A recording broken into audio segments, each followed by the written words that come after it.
Já estamos de volta e a cada 15 dias, você aí de casa sabe, tem o nosso quadro Saúde da Mulher. Eu já estou aqui com o Dr. Belarmino, suando um pouquinho porque deu problema no nosso ar-condicionado, né, doutor? Mas faz parte.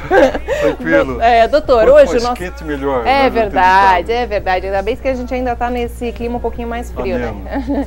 Doutor, hoje o nosso assunto é gripe A para gestantes e daqui a pouquinho a gente fala sobre as irregularidades menstruais. Primeiro, a tal gripe A para gestantes. Olha, isso tá um alvoroço, todo mundo fala sobre isso. É para se preocupar mesmo, principalmente as gestantes?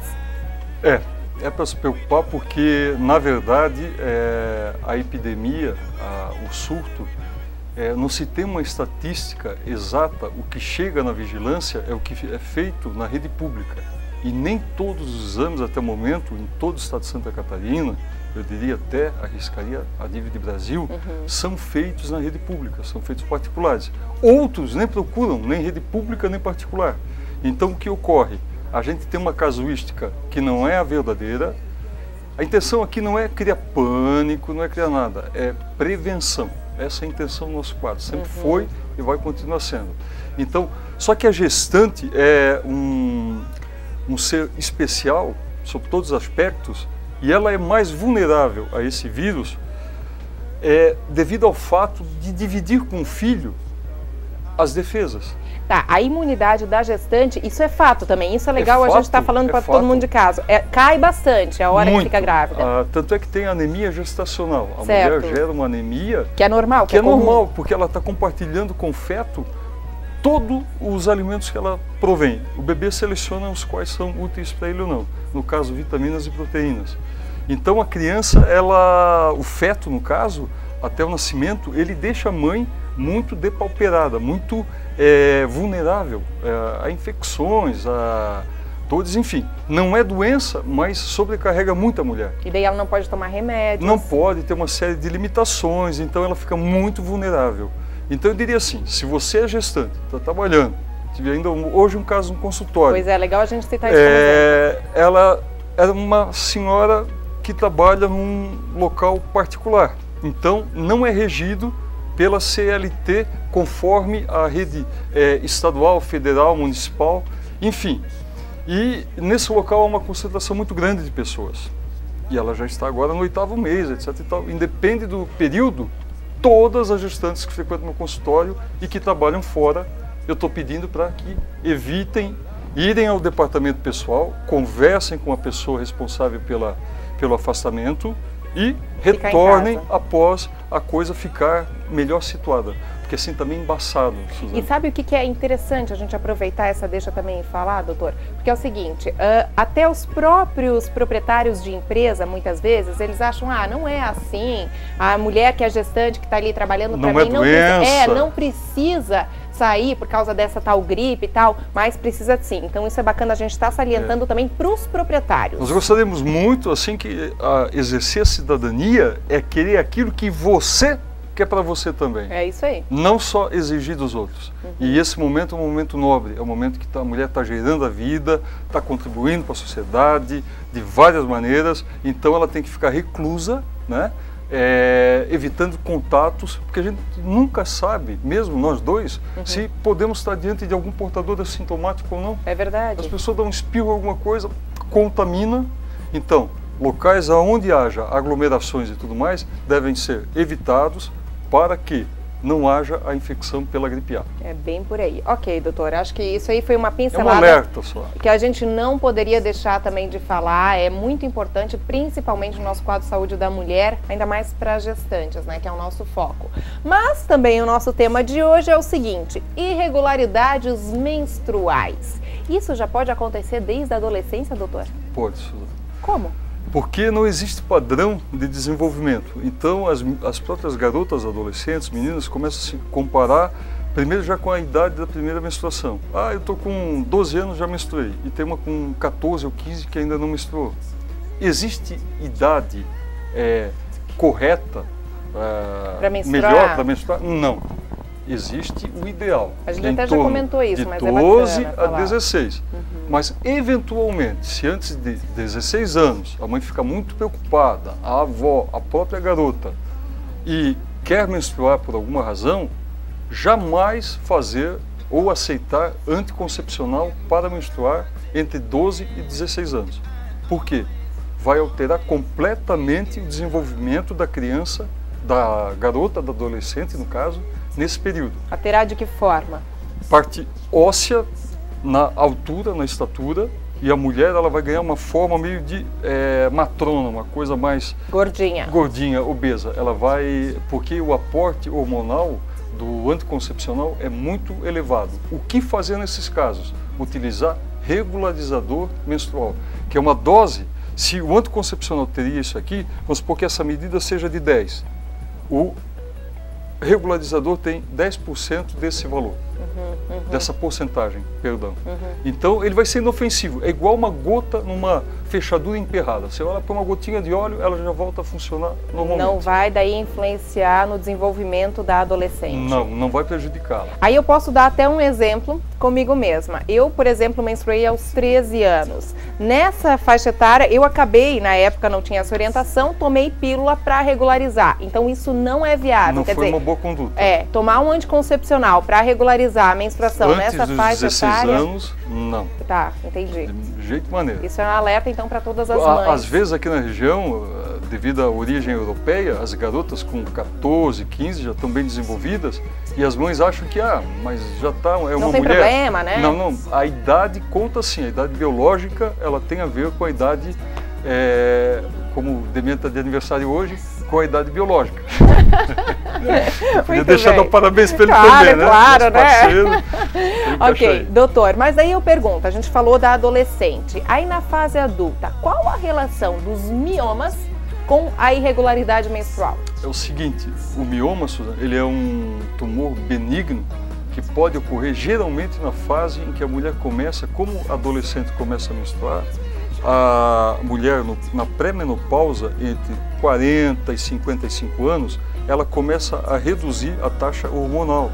Os ovários começam a se esgotarem, vão expelindo um óvulo a cada mês. Chega em torno de 40 a 45 anos, ou 55, a faixa principal é entre 40 e 55 anos. O que ocorre? A mulher tem descargas hormonais irregulares. E essas descargas fazem com que cresçam no útero nódulos. E esses nódulos são conhecidos como miomas. São tumores benignos. E quando eles são? Eu vou tentar mostrar aqui. Tá. Vamos ver se eu consigo mostrar para vocês aonde costumam frequentemente aparecer os miomas. Tá, legal. Então aqui, seria o seguinte, aqui está o útero e a trompa e os ovários. Eles podem se localizar nas laterais ou na parte... Vira um pouquinho mais para frente, doutor, porque está dando reflexo da luz. Um pouquinho mais para frente. Isso, tá bom. Volta, isso. Assim? Ok. Então, aqui nessa região ou nas laterais. Tá. O problema é se o mioma ele é intracavitário, porque aqui é gerado bebê. Nessa região aqui, se ele for interno, é difícil o acesso. Muitas vezes você tem que retirar o útero todo. E quando ele é externo, você tem a possibilidade de fazer uma incisão e retirar somente o mioma. Aí dá para tirar, senão vai ter que tirar só o mioma e preservar o útero. Mas se ele tiver numa localização mais interna, ele vai competir inclusive com uma gravidez. Às vezes a mulher está abortando, está perdendo o bebê e a causa é o mioma. Porque o mioma está dentro da cavidade. Então, quer dizer, se a mulher estiver sangrando com uma menstruação, que ela acha que é a menstruação em períodos que ela não deveria estar, irregulares, pode ser um mioma. Esses nódulos podem ser os miomas. Por quê? Porque há uma falha no tecido do miométrio, que é o músculo, é uma musculatura que tem uma falha, feita uma verruga numa pele normal, ali é irregular. E o útero, ele incha no período pré-menstrual, para poder expelir o sangue, depois ele tem que contrair. Mas havendo esse nódulo, ele não consegue, aquele nódulo não tem inervação. Então há uma falha, ele contrai só uma parte dele. E a mulher fica às vezes uma semana, 10 dias, 12 dias com um sangramento muito volumoso, podendo levar anemia, debilidade física, ficar fraca. Esse seria o principal sintoma, então? O principal sintoma é essa irregularidade, que às vezes ela pode achar que é da menopausa ou é isso. Como fazer o diagnóstico para ela saber se é da menopausa ou se é um mioma? O ideal, até na rede pública, nós dispomos, pelo menos aqui na região, é um ultrassom intravaginal. pelo menos um manual. E uma outra... Porque pelo exame comum que se faz... A não ser que ele já tenha um volume muito grande, Susan. Se ele tiver um volume bem grande, você consegue até... A paciente entra, você acha que ela possa estar grávida, às vezes de 2, 3 meses, porque os miomas podem ter os mais variados tamanhos. Dá inchaço. Eles podem ser milimétricos, como eles podem ter o volume do tamanho de uma laranja. Fazendo uma metáfora simples, mas é mais ou menos isso. E isso compromete aí, uma mulher elegante tal, vai ficar saliente aquela região.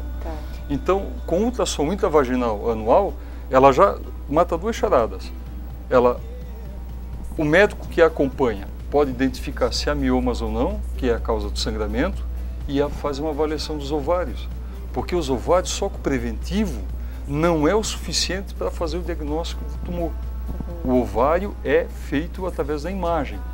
Você até pode suspeitar por outras razões. Pode fazer uma videolaparoscopia, por exemplo. Mas é muito mais prático. Antes de ir para vídeo, faz ultrassom para ver. Se ele tiver aumentado de tamanho, aí para quem faz ultrassonografia, o médico que acompanha a mulher, ele vai chegar e vai dizer, olha, as características são benignas desse ovário ou não. De uma maneira ou de outra, se ele ganha proporções muito grandes, tem que retirar, porque é ele que dá o comando para o sangramento uterino.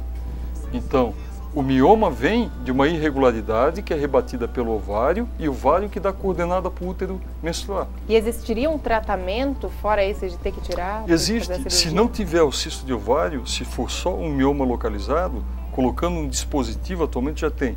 Pode ser posto abaixo da pele, na coxa, em várias regiões. O mais comum é dentro do próprio útero. Por quê? Porque aí não cai na corrente sanguínea, não tem via sistêmica, na verdade. É localizado. E o que faz esse implante? Esse implante é colocado lá dentro, ele dura 5 anos e faz o útero encolher. O mioma reduz de tamanho. Por quê? Porque ele tem um antídoto, é progesterona que tem nesse implante. Ele tem um antídoto contra o estrogênio, que é o fermento do mioma, que é o hormônio feminino. E o outro não é masculino, esse progesterona, só que ele amortiza a ação do estrogênio. Olha só, viu? Na verdade é bom esclarecimento para todo mundo de casa. Para saber, doutor, que nem todo mioma é cirúrgico, muitas vezes você pode fazer um tratamento clínico. Tratamento que pode melhorar e até eliminar, então. E também, Susan, podemos concluir aqui que um ultrassom ao ano, agende no posto de saúde da família ou com seu médico particular, aonde puder, é interessante na fase adulta, a partir da vida fértil até a pós-menopausa, fazer um acompanhamento anual com ultrassom. Doutor, um outro fator que eu acho que é legal a gente estar salientando é o fator emocional. E isso influencia também na irregularidade? Muito. Excelente pergunta, porque se vai ao ginecologista, não tem cisto de ovário, não tem miomas, não tem nenhuma causa aparente, está tomando anticoncepcional, uma hipótese, uma jovem mulher de 30 anos tomando anticoncepcional corretamente, certinho, só que ela tem escapes, tipo menstrual mesmo, não é um sangramentozinho. Ela está tendo perda sanguínea muito semelhante ao menstrual. E ela chega e relata, olha, eu estou tomando na hora certa, não estou tomando nenhum outro medicamento, estou legal, tal, está tudo bem, mas estou tendo essa perda menstrual. A gente tem que tentar interagir com a paciente e perguntar se está tudo bem com ela, porque muitas vezes a cobrança interna e a cobrança externa faz com que a mulher, essa pressão ou opressão, cause nela uma disfunção hormonal e haja uma perda. Então é interessante ressaltar isso. Nem toda irregularidade menstrual significa patologia. Pode ser emocional mesmo. O próprio estresse, a sobrecarga, a fadiga, cansaço, tudo isso aí pode gerar. Olha. É muito importante, porque senão alguém que esteja nos assistindo agora e está tendo sangramento irregular, pode achar que seja doença. Não, pode ser só o emocional mesmo. Às vezes sai na pele, outras vezes você tem uma outra patologia, mas pode vir também com a irregularidade menstrual. A gente costuma dizer em medicina, Susan, que o corpo fala. Então, se você está muito tenso, pode ter uma gastrite, pode ter uma enxaqueca, pode ter... Vai sair em algum lugar. Algum local sai. Doutora, a gente já tem ligação aí. Alô, quem fala? Oi. Oi, quem fala? É a Odésia. Odésia? É. Oi, Odésia, seja bem-vinda. Você fala de onde? De Blumenau, de Fortaleza. Legal. Então vamos fazer a pergunta aí para o doutor Bellarmino. É assim, doutor Bellarmino. Eu fui ao médico, eu tenho 45 anos, eu fui ao médico porque a minha menstruação estava irregular. Aí ele me deu anticoncepcional para tomar. Só que assim, ela continua vindo, assim, é uma sujeirinha só, sabe? Todos os dias. Isso é frequente, né, doutor? É frequente. Dona Odésia, na verdade, a gente vai bater na mesma tecla mais uma vez. O colega talvez devesse, nessa, a senhora é jovem e tudo mais, mas com 45 anos, como a gente havia colocado no bloco anterior, começa o ovário a funcionar menos porque ele tem menos óvulos. Então ele teria que fazer uma dosagem hormonal para saber se a senhora ainda é fértil, porque tem mulheres que vão até 55 anos férteis. Pode ser uma pré-menopausa. E pode ser uma pré-menopausa. Então teria que fazer a dosagem hormonal para ver se tem que inibir. Porque o que é o anticoncepcional? É um inibidor dos hormônios que fazem ovular. E pelo que eu entendi, a dona Odésia já não está mais em fase fértil, porque a menstruação dela vem muito pouco. Ela não tem mais o que ovular. Mas pode ser que não seja... Para garantir, dona Odésia, é ideal procurá-lo, pedir uma dosagem hormonal e fazer ultrassom. Aí é seguro. Então, por isso, pode ser que não seja nada de patologia dela? Não, eventualmente não. Mas eu achei assim, fazer o anticoncepcional para tentar regularizar sem ter antes um diagnóstico é uma conduta um pouco questionável. Tá. O ideal sempre é você fazer uma dosagem e ver se a mulher é fértil ou não. Se tem indicação fazer aquele regularizador. Senão deixa guardar para ver, vai parando devagarzinho e tal. De repente ela está até tendo esses pequenos escapes e na verdade é fruto do anticoncepcional que ela está tomando. Olha.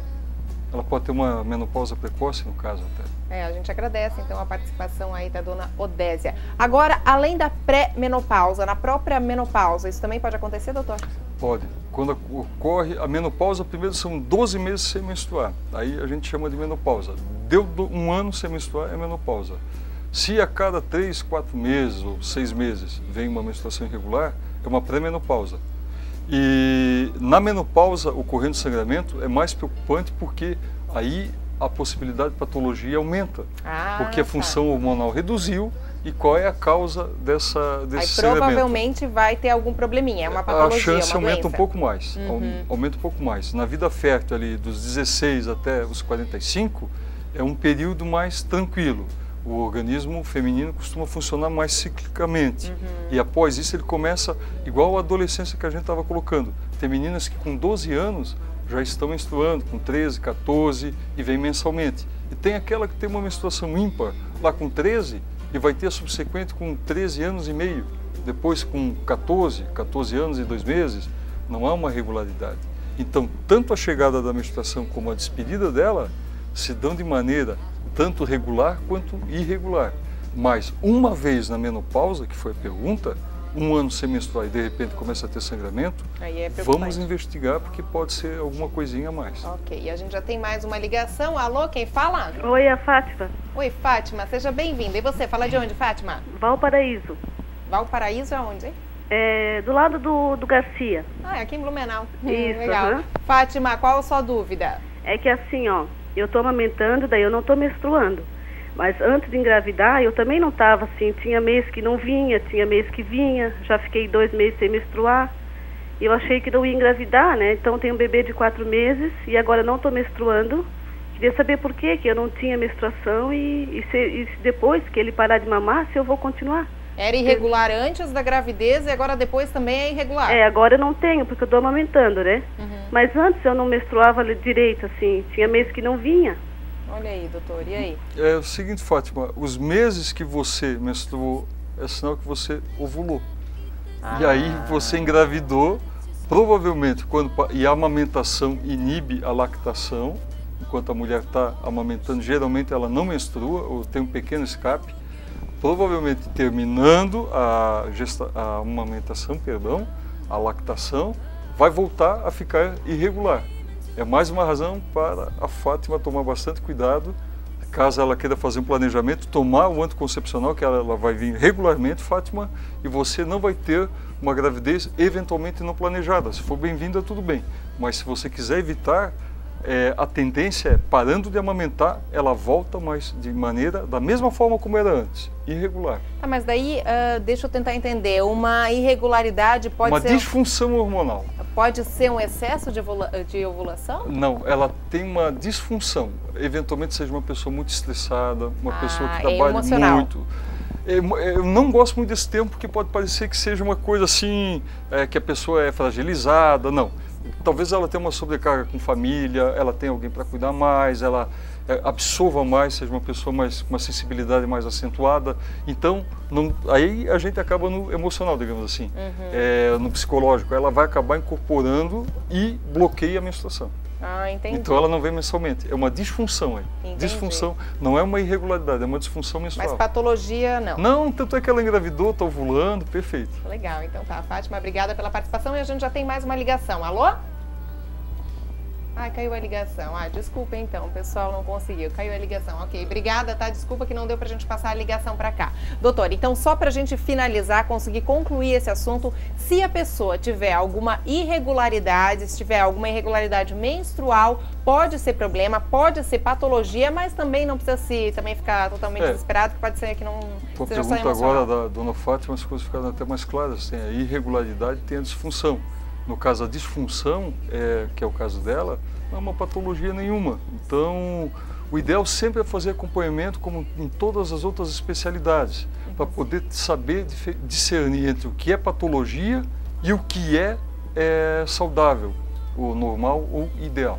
Ok, então, doutor Belarmino, muito obrigada. Passando os contatos do doutor, que é o 33260102, 33260102. Muito obrigada mais uma vez, doutor Belarmino. Obrigado. E eu queria dizer assim, já que o Demian está de parabéns, é que meu pai fez agora no sábado, perdão, minha mãe fez no sábado, aniversário. Como é que é o nome dela, doutor? Claudete. Dona Odete? Claudete, um beijo pra senhora. E meu pai, domingo, seu José. Nossa, pertinho, seu José e dona Claudete. Então, domingo, pai, estamos juntos aí para comemorar.